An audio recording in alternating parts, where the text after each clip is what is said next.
નમસ્કાર, ડીએમ90 ન્યૂઝમાં તમારું સ્વાગત છે। આંતરરાષ્ટ્રીય સ્તરે ઉર્જા અને અર્થતંત્રને હચમચાવી દે તેવા ખૂબ જ મોટા અને ચિંતાજનક સમાચાર સામે આવી રહ્યા છે।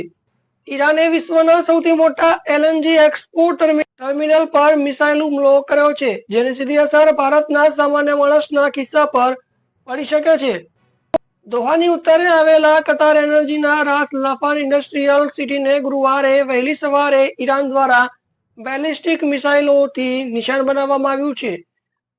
આ એ જ ટર્મિનલ છે જ્યાંથી વિશ્વનો 20% લિક્વિફાઇડ નેચરલ ગેસ એટલે કે એલએનજી એક્સપોર્ટ થાય છે। ઈરાનના દક્ષિણ પારસ ગેસ સાઇટ પર થયેલા ઇઝરાયલ હુમલાના બદલામાં ઈરાને આ વળતો પ્રહાર કર્યો હોવાનું સામે આવી રહ્યું છે।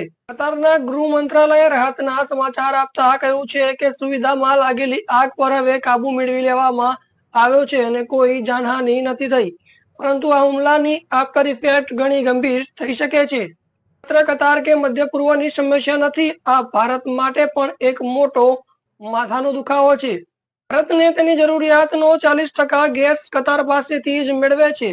કતાર એનર્જીના આ પ્લાન્ટને થયેલા નુકસાનના કારણે જો સપ્લાય ચેન ખોરવાશે તો આગામી દિવસોમાં ભારતમાં સીએનજી અને પીએનજીના ભાવ ભડકે પડી શકે છે।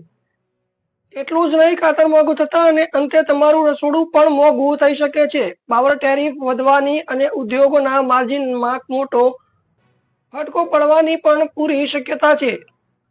ભારત ઉપરાંત ચીન, જાપાન અને દક્ષિણ કોરિયા જેવા દેશો આ સપ્લાય પર નિર્ભર છે। અમેરિકાના પૂર્વ રાષ્ટ્રપતિ ડોનાલ્ડ ટ્રમ્પે પણ આ વૈશ્વિક મુદ્દે પોતાની પ્રતિક્રિયા આપી છે। આંતરરાષ્ટ્રીય બજારમાં ગેસના ભાવ અને ભારતીય અર્થવ્યવસ્થા પર આ હુમલાની શું અસર થશે તેના દરેક લેટેસ્ટ અપડેટ માટે અમારી સાથે જોડાયેલા રહો। તમે જોઈ રહ્યા છો ડીએમ90 news, digital Gujarat, digital news.